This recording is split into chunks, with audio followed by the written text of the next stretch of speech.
my goddamn money. What's the problem? They have not paid teachers all their for hours they've worked, and they fucked up our payroll for taxes. So everyone owes an exorbitant amount of taxes, and they're not fixing it. Why? What? Why are they doing that? Why are they not fixing it? I don't know, because they're bogged down with too many, bogged down with a bunch of jargon and red tape. My name is Amy. I'm a special education teacher. And I'm here because I called my financial advisor today, and I have had money deducted from my paychecks for my retirement accounts, and he said nothing has been deposited into those accounts since January 18th. So my question is, where is the money? It's been taken out of my check. Why isn't it in my accounts? This problem, I talked to the advisor, I'm like, how many people in the school district do you work with? He said, I work with like hundreds, like maybe 700 people. I haven't seen any of this money go to any of those accounts. He's been down here talking to payroll. He has reached out to school district officials, and there's no movement. This is totally unacceptable. Like, I can't believe this is happening. I've worked in this district for 30 years, and I am so angry about this. So yeah, I hope something happens soon, because, you know, as people have spoken about, they need money to pay their bills, they need money to pay rent. It's not okay. So. I'm supporting from the community because it's an outrage that the teachers aren't getting paid. That's it. Paid at all. We know there's people who've been waiting months. We also know just today someone reached out and said that they had gone to their medical provider and been told that they didn't qualify for insurance because their employer hasn't made their deductions. So they had to pay out of pocket for prescriptions. And this is ridiculous. So how is this affecting your daily life? Like, talking about money, how is this affecting you? It's intensely stressful. There's so much shame around money already, and teachers aren't paid enough as it is. But then on top of that, to know that you might not be able to make rent or pay your bills. I had to tell my landlord, you know, be careful when you cash the check. Can you wait a couple days? I don't know what's going to happen because I heard somebody's check bounced. Right? I can't afford those penalty fees. I don't have an extra job. I work full-time so that I can make my needs.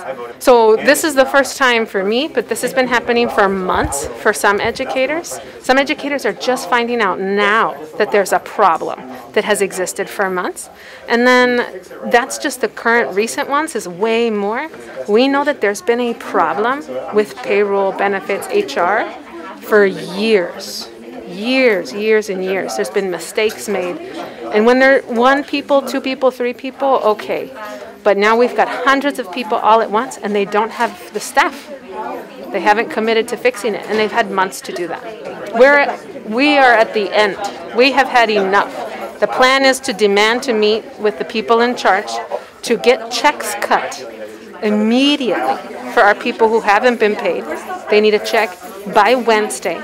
We need COVID days implemented, and we need to know that this problem isn't going to happen again at the end of the month. Are we going to be back here again at the end of the month? That shouldn't, it's unacceptable. We won't stand for it. There's been people who've been having pay problems for months. There's people who haven't been paid correctly. Luckily, it's just me. Rent is so high in the city that for me to be stressed out about whether or not I can cover rent and groceries, it's very stressful. Okay. ¿Algo en español, un mensaje? I can't. So how much are we talking about? So you told me that this happened in 1 check. Like, how much money are we talking about? For my check? For your. It was $4,700. And if so, what is the difference about how much we're talking about? My rent is $2,200. And from your regular check, from the one that you had last time, like, what is the monto that we're talking about? You know, I don't even know if we're getting paid correctly. This is part of the problem. Is what I was used to being paid monthly last semester isn't necessarily what I'm getting now either. It's just a matter of, am I getting enough to get paid? And I'll figure it out later, because my job has lately been taking care of other people. So you don't know exactly how much? No. But it's less? Yeah. Thank you very much. Yes, thank you. How many layoffs have there been? Over the official notices went out this week via mail. I don't remember the exact number right now, but it was reduced from the paraprofessional numbers. I think they're sending out over 100 to certificated, both UESF member certificated and UASF. And FCMAT, were they responsible? Who was responsible for the layoffs?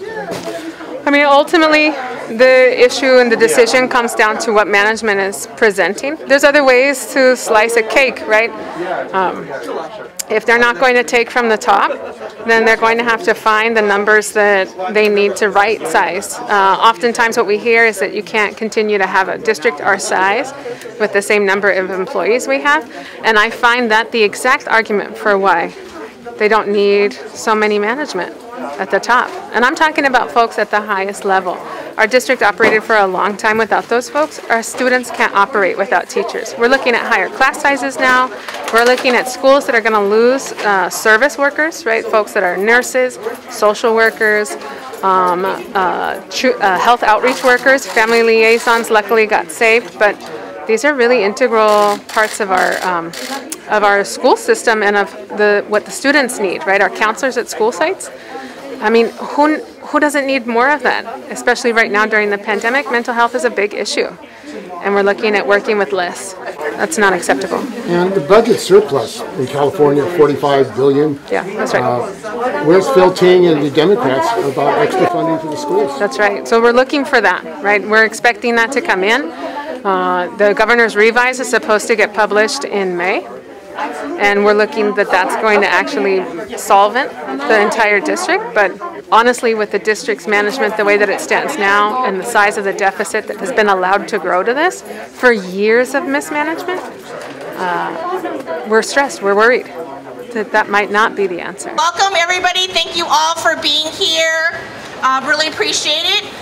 Good afternoon. My name is Leslie Hu. I am a social worker and community school coordinator at MLK Middle School and secretary of the United Educators of San Francisco. Woo! It's been almost exactly 2 years since our world was upended by COVID, and we went into our first statewide lockdown. What followed was 2 years of a deadly virus that has resulted in over 6 million deaths worldwide. Please join me for a moment of silence to honor those that we've lost.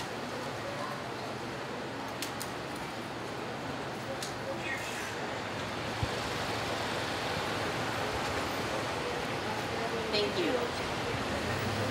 In these last 2 years, educators in San Francisco public schools have had so many sleepless nights worrying not just about our own loved ones, but the students and families of which we are proud to serve.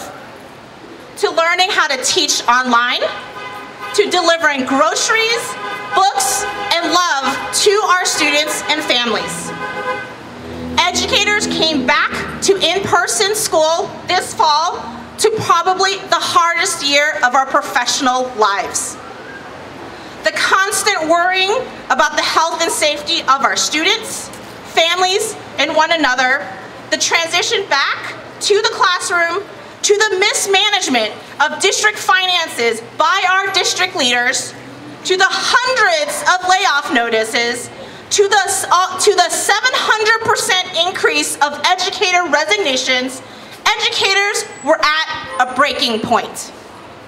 We came back from winter break, as we always do, refreshed and ready to tackle the spring semester with our young people, when more crises arose. Omicron shifted us back to a place of fear, worry, and trauma.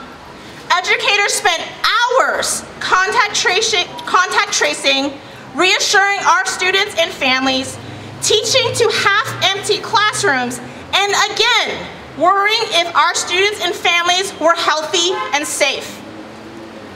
Another problem loomed.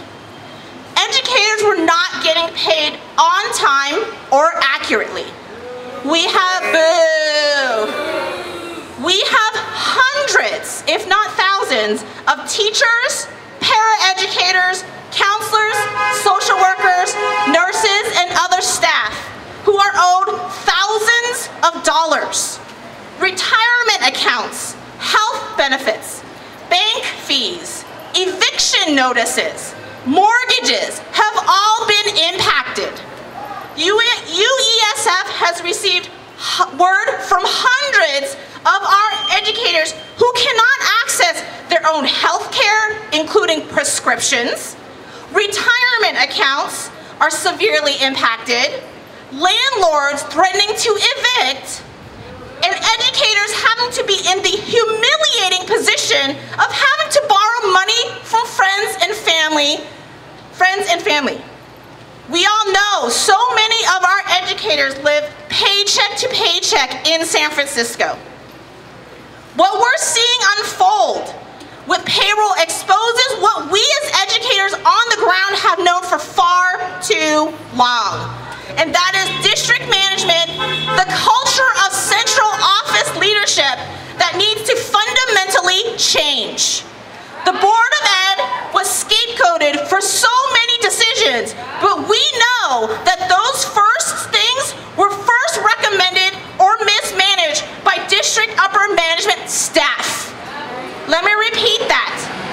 The Board of Ed was scapegoated for many, many decisions, but we all know as educators on the ground that they were first recommended or mismanaged by SFUSD leadership staff. Now that the Board of Ed cannot be scapegoated, the real problem is absolutely clear. It is the third floor of 555 Franklin. UESF has been working tirelessly for the last 2.5 months. That is 2.5 months where our educators have not gotten paid to resolve this issue. We have spoken to the mayor. We have spoken to the Board of Supervisors. We have spoken to the Board of Education, and daily with district management. We have seen hundreds of educators slowly get their due pay, but with many, many, many more that have not and continue to suffer from the district's inability to fix this broken system. We will next hear from Stuart Weinberg and Matt Earl, attorneys at Weinberg, Roger, and Rosenfeld, who will be giving a legal update. Good afternoon. My name is Stuart Weinberg, and I'm one of the attorneys for the union. Thank you. All workers have a right to be paid for the work that they do. And if they aren't paid, unions have the right and the responsibility to do something about it. Unfortunately, we find ourselves in that position today. I'd like to turn this over to my colleague, Matt Earl, who will have a few words to say. So we are reading through the hundreds of stories, maybe more than hundreds of stories of educators who haven't been paid. Okay. We are reading through the stories of the hundreds of educators who were not paid on time or were not paid at all, and we are evaluating how to best vindicate the rights of each and every one of them. And we will probably be filing a representative action. The union will be filing representative action to recover this pay and interest and to make sure that these educators receive all the benefits that they're entitled to as well. So we are evaluating the situation, and we will be filing an action if it is necessary as soon as possible. We will be filing a lawsuit. Right. Just want to make sure we all heard that. Next up is Cassandra Curiel, the president of United Educators of San Francisco.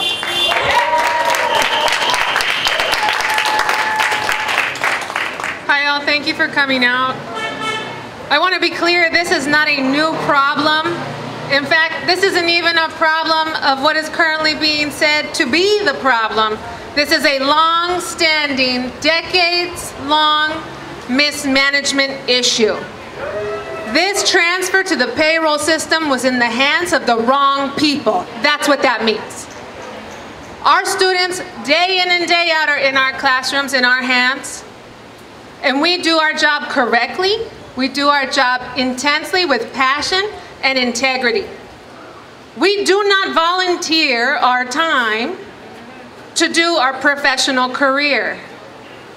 And yet, how much more can we stand? In the second year of a pandemic, there is no other deeper way than your boss can take to tell you how much they don't respect you than not to pay you.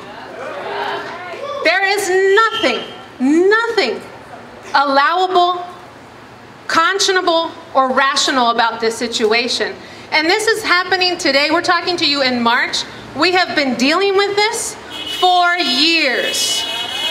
There are stories throughout this district of our own teachers, your kids' teachers, paraprofessional staff members who have been wrongly collected, who haven't been paid right, whose leaves haven't been processed, and they end up in the hospital with a hospital bill that they didn't see coming. That's unconscionable. And here we stand now. They have institutionalized a system that is intentionally set up to screw us over. We can't live like this. Our folks can't live like this. We know for a fact you all work side by side with folks who work paycheck to paycheck.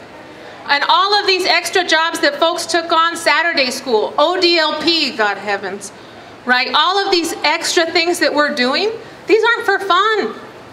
These aren't out of the goodness of our heart. It's because we are professionals who know we can do that job right, and we're taking those jobs because it meets our needs too. Not one teacher here takes an extra job because, hey, they've got nothing else to do. No one. We had parent conferences last week. Folks have parent conferences they've rescheduled this week, and you're still out here because it's nonsense not to get paid. Some folks are currently having money pulled out of their check because the district hasn't implemented COVID sick days that we won in January. We were here in January to get these days, and it still hasn't happened. That's not because of a payroll system, folks. That's an intentional deflection of the problem. In September, only a few months after I took office, I had a very intense conversation with management, asking what the hell was going on. Why? Why did I find out that there were paraprofessionals and teachers in jobs throughout the city who hadn't yet been paid after the first month of school? And I was told, to Leslie's point about scapegoating, that it was because the direction of the Board of Ed members, namely Matt Alexander and Mark Sanchez's resolution, not to keep growing central office staff, that payroll department, which is not management, the payroll department had not been increased, that they were respecting the resolution by not hiring for open positions. They didn't staff the payroll department because they had been told to cut upper management. I told the superintendent that that was his interpretation, and a very clear negligence and poor decision making to manage an organization that has 10,000 employees to only have 5 payroll clerks. This problem is not the computer. This is not a software issue. This is the problem of decisions that were made from the very top management and continue to persist into March. We have a payroll date coming up, and the rest of us teachers waiting around. We have exhausted our patience. Folks like to say teachers are heroes and angels. We are people. We are parents. We are renters. We are roommates. We are sometimes bunked up in rooms to make ends meet. And we are workers. We are professionals. And we must be paid. It is enough. There are very clear action steps to be had. Checks need to be cut now. Payroll needs to be staffed immediately.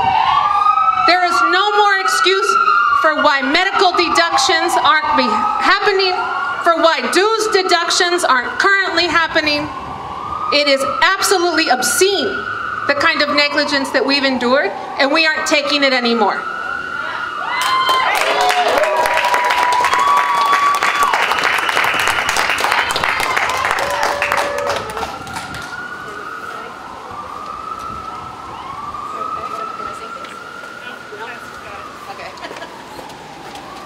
With that, we're taking up letters that folks have written in, right? Folks have done everything that they can do. We've worked through the process. We've respected the time. We have put in help desk tickets. We went to the intake to get checks cut last week and watched people cry as they were told as they walked out they couldn't get their money that day. So we're taking up these letters upstairs to the 3rd floor, to the superintendent and management's office, to demand, absolutely demand that our needs be met now, today. And if they are not met, then we are staying the night.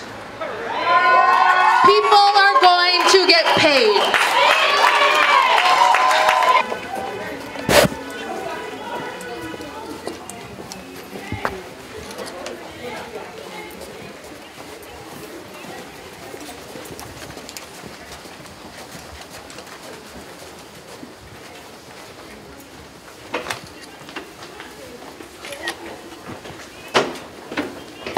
We have members who are currently on paternity or maternity leave who haven't been paid at all for months. Substitutes who haven't been paid. The people that teach, regular classroom teachers who teach Saturday school haven't been paid since December. We have folks that have taken on this like really odd job this year of doing the online on-demand learning program that's after school.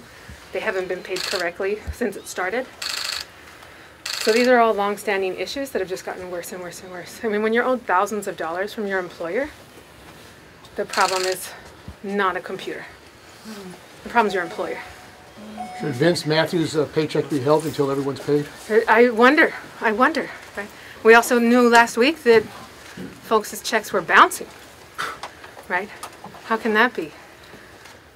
We know what's in their bank account. Maybe if we put in a help desk ticket.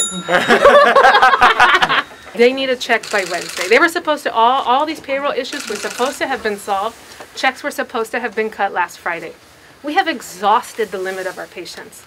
We demanded that they hold a payroll intake in person.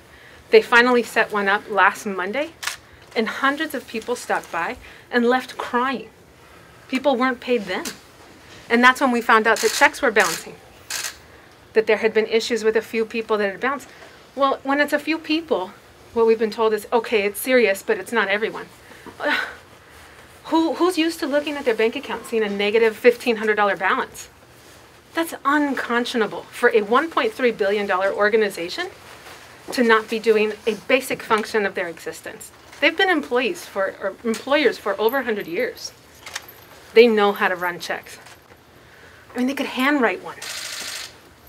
They've known the whole time. We've been very clear with them. We don't hide our problems. They are very clear. And that's been going on since January, these issues. And they've known it inside. Internally, these are not like, oh, payroll didn't tell us. They have known the whole time and said, hold on, you'll get paid next month. You'll get paid next month. Director, just let us in. Thanks, Carrie.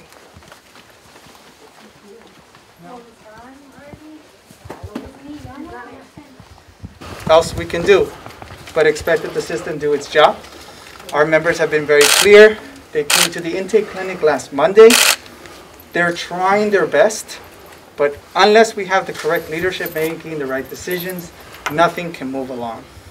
So we have a delegation of 20 who showed up here today. We're happy that the press came. We are going to be sitting here throughout the night until we get a response directly in person from the superintendent or the deputy superintendent, who is the one responsible for this area of work, Myungli. So as we move to that, right, feel free if you guys interview us. We're going to start settling ourselves down because we brought ourselves enough things for us to stay the night. We're making sure that we're going to be communicating to our members that this is unacceptable. There's no other way that we can solve this issue other than meeting the people face to face who can actually solve the problems for our members. Just gonna get settled. We should be able to just make some art stuff, decorate the doors to make sure that they receive our message. and we'll just get comfortable for that. I'm out here today because we do the work and we should get paid for the work we do. People are not getting paid. People are not getting their benefits, and that's wage theft. So I'm out here because that's wage theft. That's not okay. It's illegal. It's corrupt, or at least incompetent. You think they're doing it on purpose? So I can't tell if it's corruption or incompetence, can I? But either way, it's wage theft. What's your name? Say again? What's your name? Martin Wolf. I teach at Washington High School.